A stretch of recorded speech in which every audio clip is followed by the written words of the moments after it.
Welcome to the 10-Minute Bible Hour podcast. Right now, we're going through the entire Bible to understand it as one big, cohesive story. We're covering one book each day, and this one's about Daniel.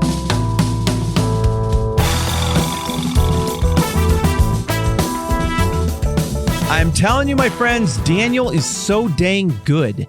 And it's a trap right there in the middle of the Bible, because let's say you're like making a podcast and you're trying to have a bunch of conversations about the Bible and you got to do one every day. You don't have a ton of time to linger on each book and read it again and read it again. But Daniel is so interesting and it has such big implications and the narrative is so good that it's really hard to hustle past it. Maybe I want to open here with a sales pitch for why I think it's so interesting and so cool. First, it defies categorization. It's half narrative and it's half prophecy, and the two mingle together in interesting ways, though basically the first half is the narrative stuff and the second half is the prophecy stuff. As if that weren't enough. Half of it's not written in Hebrew. The rest of everything we've looked at almost entirely is in Hebrew, but Daniel only has chapter 1 being in Hebrew and then chapters 8 through 12 being in Hebrew. But in the middle, there's a giant chunk of Aramaic, which by the time we get to Jesus, that was the language that the Jews were speaking, walking around in those scenes in the New Testament. But back here, Aramaic hadn't totally caught on everywhere yet. In fact, it was during the life of Daniel that Aramaic went from being a language that saw some use because lots of different people could use it even fumblingly to communicate under the larger banner of the Babylonian Empire. But then when Persia comes along, Aramaic becomes a court language, an administrative language used throughout the entire Persian Empire. And so it makes sense that we would get a chunk in Aramaic, but still it's kind of jarring to suddenly encounter this big chunk of the Hebrew Bible that isn't in Hebrew in the book of Daniel. A third reason that Daniel is super, super interesting and compelling is that the prophecy is wildly big picture. It has similar visuals and imagery to Ezekiel. Maybe that's just a function of God drawing on imagery that would have made more sense in a Babylonian context. I have no idea. Those two books, though, they definitely stand out just in terms of the visions they describe and what stuff looks like. But whereas Ezekiel's prophecies are focused on God's judgment on the nations right there and then in that moment of history, Daniel is talking about the ebb and flow and churn of history as one empire collides with another and is defeated and rises and falls. And it looks far, far forward into history. And that takes us into a whole new realm of conversation and reflection as pilgrims, as journeyers through the Old Testament together. More on that in just a minute. The book of Daniel opens a lot like Ezekiel opens, where you've got a Jewish young man who finds himself in captivity in Babylon. But Daniel and Ezekiel did not get there quite the same way. Daniel was a part of the very, very, very, very first teeny tiny little group of people from Judah to be taken away into captivity. This wasn't even really an exile. It was more of a hostage exchange, where the Babylonians and Nebuchadnezzar get some hostages and the king of Judah gets no hostages. Judah at this point in the very, very late 600s had been kind of hiding behind the other superpower of the ancient world, that being Egypt. And now at this point, Nebuchadnezzar, this happens in 2 Kings 24, the very beginning of 2 Kings 24. Nebuchadnezzar's like, I've had enough of Egypt. And so they go and they have a big fight, and Nebuchadnezzar wins the Battle of Carchemish. And then now that he's feeling it and Egypt has been brought to its knees, he's like, all right, Judah, no more messing around. You're going to owe me tribute. And also I'm going to take a few of your young men back home with me just to ensure your good behavior. Daniel, as well as Shadrach, Meshach, and Abednego of fiery furnace fame, are some of those hostages. Well, it looks like they all get treated pretty well there and they live life well and they earn favor in the royal court. This in and of itself, in a hostage exchange situation between an overlord and a subject kingdom, would not be weird because the overlord would want to bring talented, promising young men as hostages and would want to ingratiate themselves to these young men as a lever of control over the subject state back off on the far distant horizons of places. And so the fact that they did well isn't that surprising. What's surprising is that they did well without becoming Babylonian. They wouldn't bend the knee to Babylonian habits.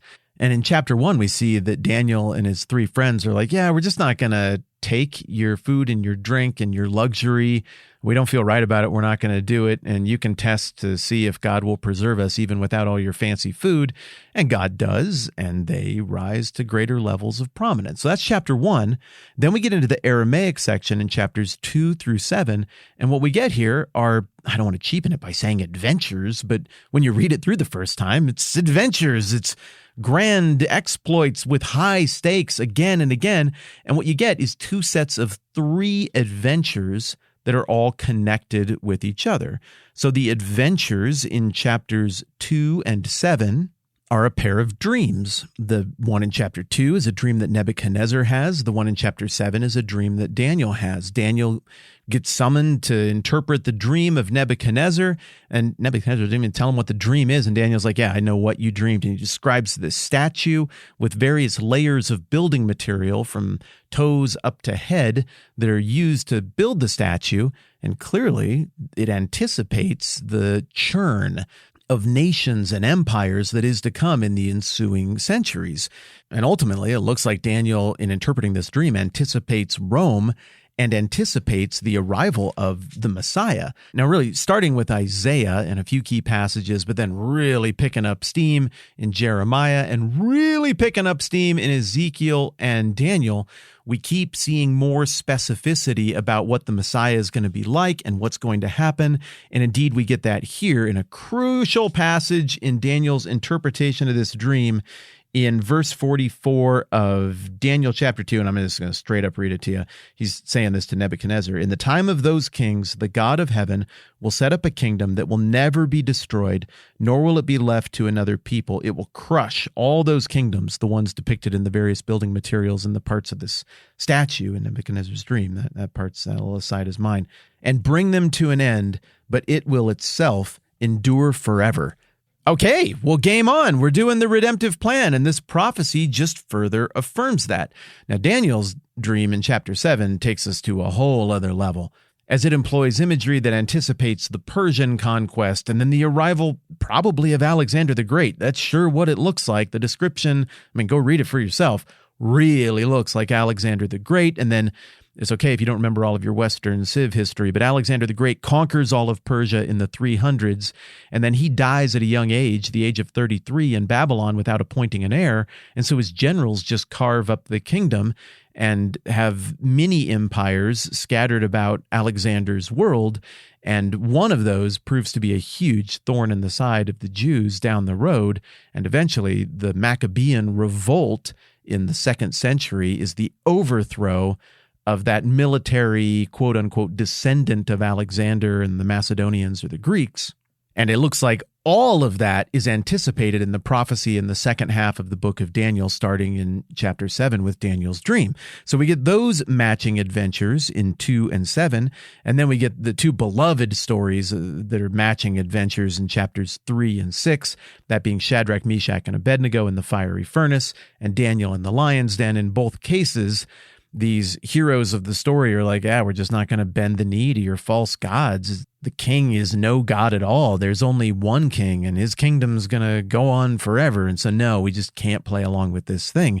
And they receive an edict of death. In the case of Shadrach, Meshach, and Abednego, that's from Babylon.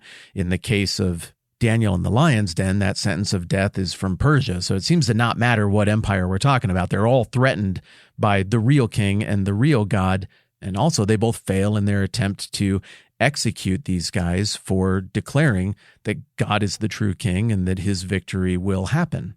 Then we get a pair of adventures that are hitched together in chapters 4 and 5, one where Nebuchadnezzar loses his mind and is made to behave like an animal before he finally, in his own words, repents and acknowledges the true God of heaven. And then in chapter 5, we get the famous scene of Belshazzar's banquet with the hand writing on the wall, words of judgment. Daniel again is summoned to interpret something that nobody else can figure out. And he's like, yeah, tough luck. You've been weighed and found wanting, and this very night your kingdom's going to be taken from you, and it's going to go to Persia. And then it does. That happens that very night. But then in the second half of the book, which I'm just going to cover very, very quickly because I don't have the time or capacity to properly break down the complexity of all of the prophecy that happens there. In the second half of the book, you get a bunch of very big picture prophecy. One of the real downers in the middle of all of that happens in chapter 9 when Daniel's looking at Jeremiah's prophecy about like, okay, we're supposed to be in exile for about this much time. We should be about done, actually. And then an angel shows up and is like, no. So about that, actually, that is referring to a period of time that is going to go on even longer. And of course, Daniel's got to be like, no. But those timeline prophecies that we get in the second half of Daniel, coupled with the prophecies that deal with the rise and fall and clashing of empires, all of that adds up to something that has captured the imagination and attention of Bible readers and interpreters forever, trying to figure out how exactly the timeline works.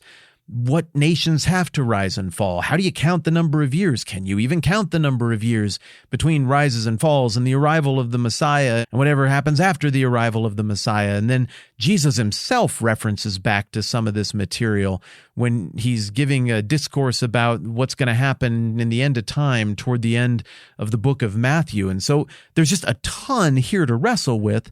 And a lot of people through the centuries have wrestled with it and said, this is meant to be decoded and we can figure out the pace at which history is going to unfold and the moment at which the kingdom stuff is ultimately going to happen and all the nations will be defeated and everybody will acknowledge God is king and the kingdom will be established and visualized. I do not share that same optimism.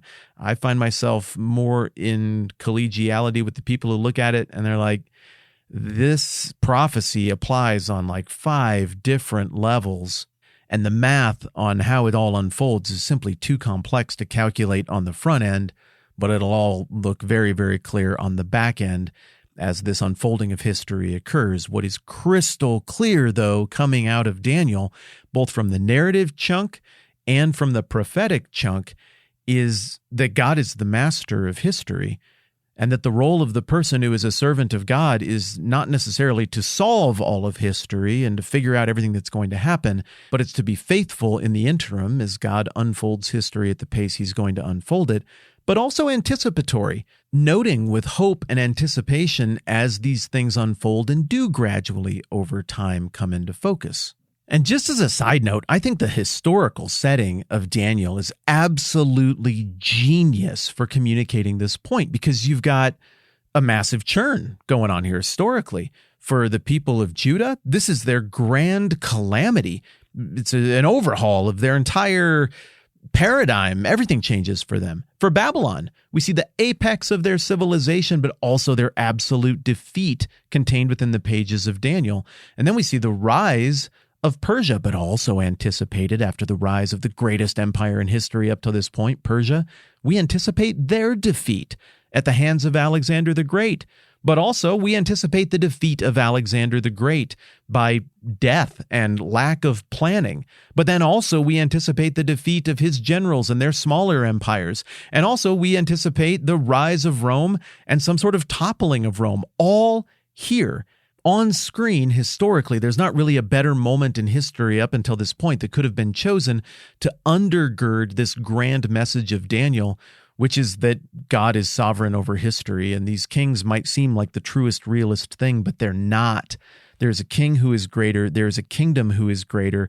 And even if you can't see it the same way you see these rising and falling empires right now, you will see it one day because God will bring these things to pass. When you visualize the book of Daniel, picture Shadrach, Meshach, and Abednego in a furnace not burning, right next to Daniel in a lion's den not being eaten, while in the background, a giant statue that is a monument to the glorious power of governments and the state and kings and empires gradually crumbles to the ground. If you visualize that, you won't have any trouble remembering the theme of the book of Daniel. And if you don't have time to read the whole thing, try to catch chapters 1 and 6 and make sure to go read chapter 2, verse 44 that I mentioned earlier for yourself. I gotta say, as we wrap up Daniel, the anticipation for God's redemptive plan flourishing and moving forward is really building, and I think it's very exciting. All right, I appreciate you. I'm Matt. This is the 10-Minute Bible Hour podcast. Let's do this again soon. This podcast is supported by many of you at patreon.com/the TMBH podcast. We're grateful because it supports our family.